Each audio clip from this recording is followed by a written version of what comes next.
Chat GPT GPT. It's a भविष्य का internet search engine. GPT.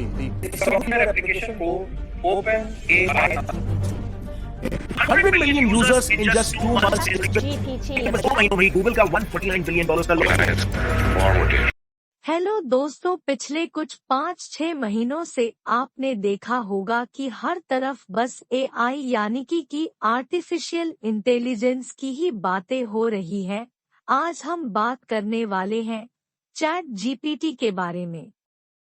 Chat GPT एक बड़ा ही फेमस टॉपिक बन चुका है।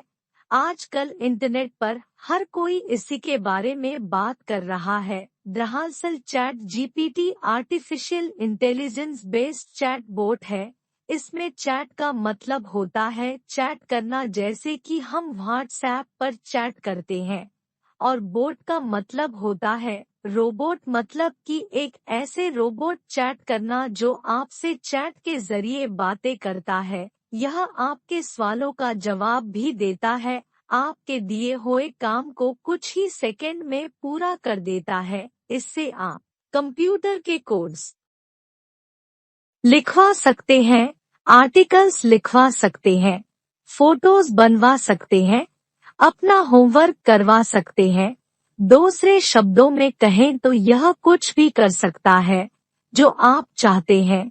चाहे आप किसी भी काम में हो, यह आपके लिए किसी वरदान से कम नहीं। इसका लॉन्च 30 नवंबर 2022 को ओपन एआई नाम की एक कंपनी ने किया। इसने 2 महीनों में ही 100 मिलियन यूजर पूरे कर लिए, जबकि इंस्टाग्राम को यह करने में 2 साल का समय लगा था। इतना ही नहीं, बल्कि इसने 5 दिनों में ही 1 मिलियन यूजर्स पूरे कर लिए थे। इस काम को करने में फेसबुक और इंस्टाग्राम को 3 से 4 महीने लगे थे। तो आखिर ऐसा क्या है इस चैट बोट में कि पूरी दुनिया इसके पीछे पागल हो चुकी है? आइए जानते हैं इस You are watching Information Technology.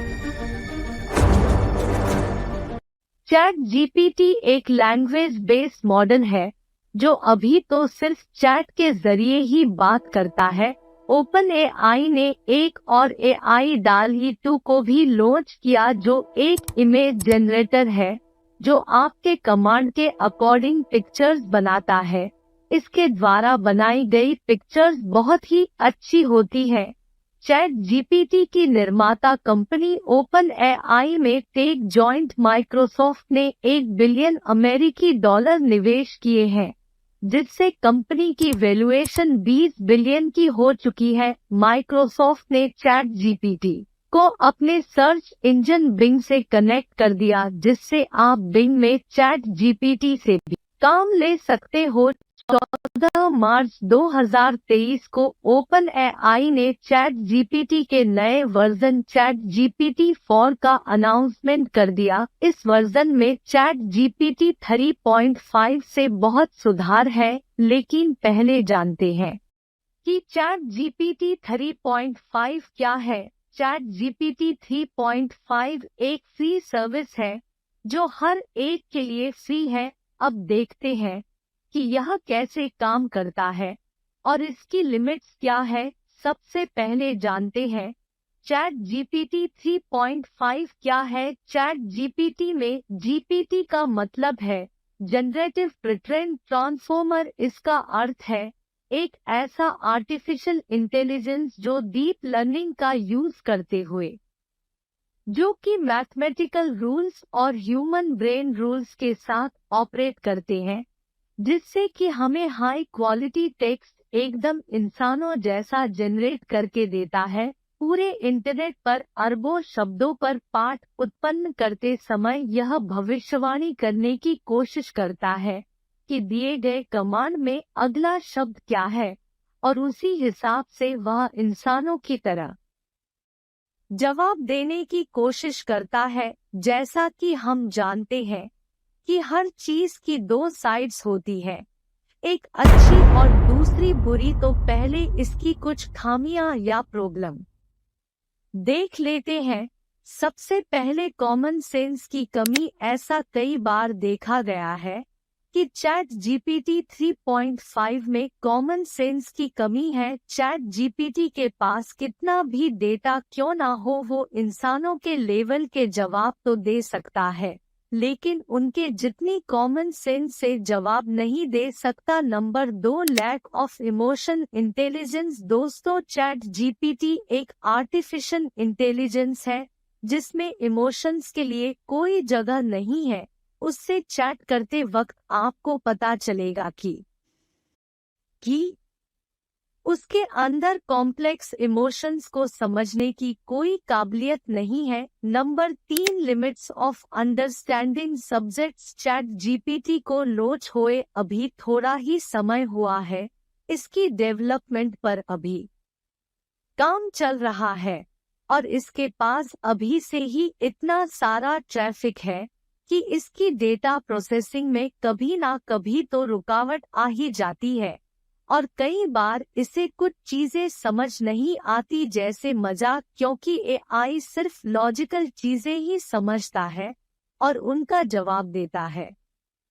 Problem number 4, trouble in making long content. अगर आपने कभी चैट जीपीटी का इस्तेमाल किया होगा तो आपने भी देखा होगा कि चैट जीपीटी के द्वारा दिया गया जवाब बहुत छोटा होता है, इसलिए कोई बार इस्तेमाल सही ढंग से नहीं कर पाते और यह जवाब बड़े ही आसान देता है। यह मुश्किल जवाब नहीं दे पाता जो अच्छे से डिफाइन हो। लेकिन अगर आपको छोटा ही जवाब चाहिए तो यह आपके लिए एक अच्छा विकल्प है। Number 5, struggle in multitasking. अगर आप किसी एक समय पर सिर्फ एक काम करते हो तो वो काम अच्छे से हो जाएगा, लेकिन अगर आप बहुत सारा काम एक साथ करोगे तो आपसे भी गलती होगी और आप काम अच्छे से नहीं कर पाओगे। बिल्कुल ऐसा ही होता है चैट जीपीटी के साथ। जब चैट जीपीटी को बहुत सारा काम एक साथ देते हैं तो यह उलझ जाता है और काम को सही ढंग से पूरा नहीं कर पाता। Number 6, sometimes biased response. Chat GPT को टेक्स्ट डेटा के एक बड़े सेट पर चलाया जाता है और उस डेटा में गलती या रॉन्ग इन्फॉर्मेशन हो सकती है। इसका अर्थ है कि एआई कभी-कभी ऐसी प्रतिक्रियाएं कर सकता है जो अनजाने में पक्षपाती या भेदभाव वाली हो। नंबर 7, सीमित जानकारी। हालांकि चैट जीपीटी के पास बड़ी मात्रा में जानकारी तक पहुंच है, ये इंसानों के हिस्ट्री में बातचीत के सबूत देखे जो उनके नहीं थे। यूजर्स की चैट हिस्ट्री को गलती से साझा करना किसी भी टेक कंपनी के लिए एक गंभीर चिंता का विषय है, लेकिन यह देखते हुए कि कितने लोग लोकप्रिय चैटबॉट का यूज करते हैं, यह हमारे लिए बहुत बुरा भी हो सकता है। नंबर 10, चैट जीपीटी इंसानों से नौकरियां ले सकता है। चैट जीपीटी के तेजी से विकास के बाद धूल अभी तक शांत नहीं हुई है, लेकिन इसकी तकनीक को कई व्यावसायिक ऐप में शामिल किया गया है। जिन ऐप में GPT-4 को शामिल किया गया है उनमें डुओलिंगो और खान अकादमी शामिल है। डुओलिंगो एक भाषा सीखने वाला ऐप है, जबकि दूसरी वाली एक स्टूडेंट्स को सिखाने वाला उपकरण है। दोनों सही रूप से एआई ट्यूटर की पेशकश करते हैं। या तो एआई से एक इंसान की तरह बात कर सकते हैं जिससे आप उस भाषा में बात कर सकते हैं जिसे आप सीख रहे हैं, या एक एआई ट्यूटर के रूप में जो आपको सिखाने के लिए सही टेस्ट दे सकता है। चैट जीपीटी के शुरुआती फेज में होने की वजह से इसमें कुछ प्रॉब्लम्स है, लेकिन इसके बहुत से फायदे भी हैं। जैसे पहला, ह्यूमन के जैसे बातचीत। चैट जीपीटी के साथ उपयोगकर्ता मानव जैसी बातचीत शुरू करने के लिए प्रश्न या आदेश दे सकते हैं, जैसा कि एप्पल से सीरी और अमेज़न से एलेक्सा के साथ होता है। यह आमतौर पर वास्तविक जीवन की बातचीत की नकल करता है, क्योंकि यह सीखने के लिए बड़े भाषा मॉडल का उपयोग करता है। नंबर 2, दोहराए जाने वाले कार्यों को ऑटोमेट करने के लिए चैट जीपीटी का उपयोग करना। चैट का उपयोग करके कंपनियां आर्टिफिशियल इंटेलिजेंस के साथ दोहराए जाने वाले कार्यों का प्रबंधन कर सकती हैं। भाषा मॉडल के साथ आप ग्राहकों की नेचुरल भाषा इनपुट का सटीक और इंसानी तरीके से जवाब देने में सक्षम हो सकते हैं। इन थकाने वाले कामों को स्वचालित करके ग्राहकों की संतुष्टि और जुड़ाव बढ़ाया जा सकता है। इसके अलावा चैट जीपीटी का सर्च फंक्शन उनकी जरूरत से संबंधित जानकारी तेजी से खोजने में मदद करता है, जिससे उनका समय और पैसा बचता है।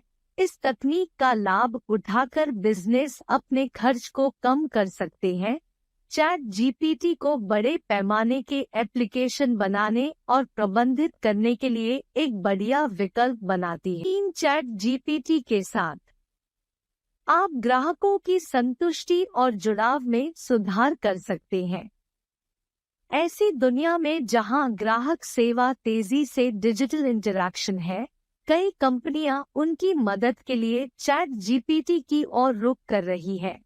ये ग्राहकों के साथ बातचीत करता है, तो यह मशीन सीखने की क्षमताओं के आधार पर समय के साथ सीखता और जवाब देता है।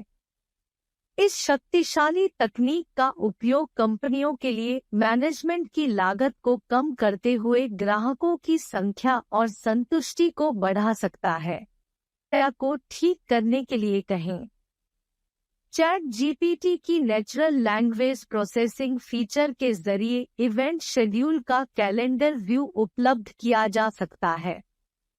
नंबर 5, यह सोशल मीडिया सामग्री उत्पन्न करने के लिए उपयोग किया जाता है।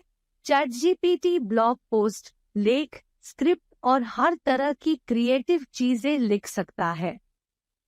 इससे बिजनेसेस को क्रिएटिव चीजें लिखने पर समय और पैसा बचाने में मदद मिल सकती है। नंबर 6, इसका उपयोग रिसर्च करने और नई चीजें सीखने के लिए किया जा सकता है। चैट जीपीटी गूगल सर्च के माध्यम से वास्तविक दुनिया से जानकारी तक पहुंच और प्रोसेसिंग कर सकता है और अपने रिएक्शन को खोज के रिजल्ट के अनुसार रख सकता है। यह बिजनेस को उद्योग के रुझानों और ग्राहकों की जरूरतों के बारे में अप टू डेट रहने में मदद कर सकता है। चैट जीपीटी 4 पहले से इतना ताकतवर बनाया जा रहा, ये अब सिर्फ चैट तक ही सीमित नहीं रहा, अब यह इमेज को बना सकता है। हम इसे एक इमेज भेजें और उसके बारे में कोई सवाल पूछे तो वह उसका जवाब बिल्कुल इंसानों की तरह देगा और इससे आप किसी भी कैटेगरी का सवाल पूछ सकते हैं। जैसे कि अगर आप इस पिक्चर में देख सकते हैं, अगर हम इस पिक्चर को चैट जीपीटी 4 में भेजें तो वो बता देगा कि अगर एप्पल नीचे गिरा तो बॉल ऊपर की ओर उड़ जाएगी। तो इस तरह से चैट जीपीटी 4 हमारा काम आसान करने वाला है और इसमें प्रोसेसिंग पावर भी बढ़ा दी गई है, जिससे यह अब पहले से 100 गुना ज्यादा शब्दों में जवाब दे पाएगा। चैट जीपीटी 3.5 को 175 बिलियन पैरामीटर्स पर टेस्ट और ट्रेन किया गया था और चैट जीपीटी 4 को 1 ट्रिलियन पैरामीटर्स पर टेस्ट और ट्रेन किया गया है। चैट जीपीटी 3.5 में 500 बिलियन वर्ड्स का ट्रेनिंग डेटा है और चैट जीपीटी 4 में 1 ट्रिलियन वर्ड्स का ट्रेनिंग डेटा है। चैट जीपीटी 3.5 की एक्यूरेसी 95 है और चैट जीपीएस 4 की एक्यूरेसी 99% है। चैट जीपीटी 3.5 26 लैंग्वेजेस में जवाब देता है और चैट जीपीटी 4 36 लैंग्वेजेस में जवाब देता है। चैट जीपीटी 3.5 इमेज और इमोशंस को समझने में असमर्थ है, जबकि चैट जीपीटी 4 इमेजेस और इमोशंस को डिटेक्ट कर लेता है। चैट जीपीटी 3 3000 वर्ड्स में जवाब देता है और चैट जीपीटी 4 25,000 वर्ड्स में जवाब दे सकता है। आर्टिफिशियल इंटेलिजेंस एक अच्छा और एक शक्तिशाली उपकरण होने की क्षमता है, लेकिन यह लोगों के लिए कुछ खतरे भी पैदा करता है, जैसे नौकरी छूटना। जैसा कि हम जानते हैं, इसमें कई नौकरियों को ऑटोमेट करने की संभावना है, जो इस समय में इंसानों के द्वारा की जाती है। इससे बहुत बड़े स्केल पर बेरोजगारी और आर्थिक मुश्किलें हो सकती है। प्राइवेसी का उल्लंघन। एआई सिस्टम बड़ी मात्रा में डेटा इकट्ठा करता है और उसे प्रोसेस करता है लोगों के बारे में, जिनका उपयोग इंसानों को ट्रैक करने, निगरानी करने और नियंत्रित करने के लिए किया जा सकता है। यह प्राइवेसी के लिए गंभीर खतरा पैदा कर सकता है। Weaponization. आर्टिफिशियल इंटेलिजेंस का यूज हथियार विकसित करने के लिए किया जा सकता है, जो इंसानियत के लिए बहुत बड़ा खतरा पैदा कर सकता है। इससे हथियारों की नई दौड़ और युद्ध का बड़ा खतरा पैदा हो सकता है। बायस आर्टिफिशियल इंटेलिजेंस सिस्टम हो सकते हैं, डेटा के भेदभाव को दर्शाते हैं जिस पर उन्हें ट्रेन किया जाता है। इससे लोगों के कुछ समूहों के खिलाफ भेदभाव हो सकता है। Loss of control. जैसे जैसे आर्टिफिशियल इंटेलिजेंस अधिक शक्तिशाली होता जाता है, यह संभव है कि इंसान उस पर Control. खो सकता है। यह एआई सिस्टम फैसला लेने के लिए प्रेरित कर सकता है, जो इंसानों के लिए हानिकारक हो सकता है।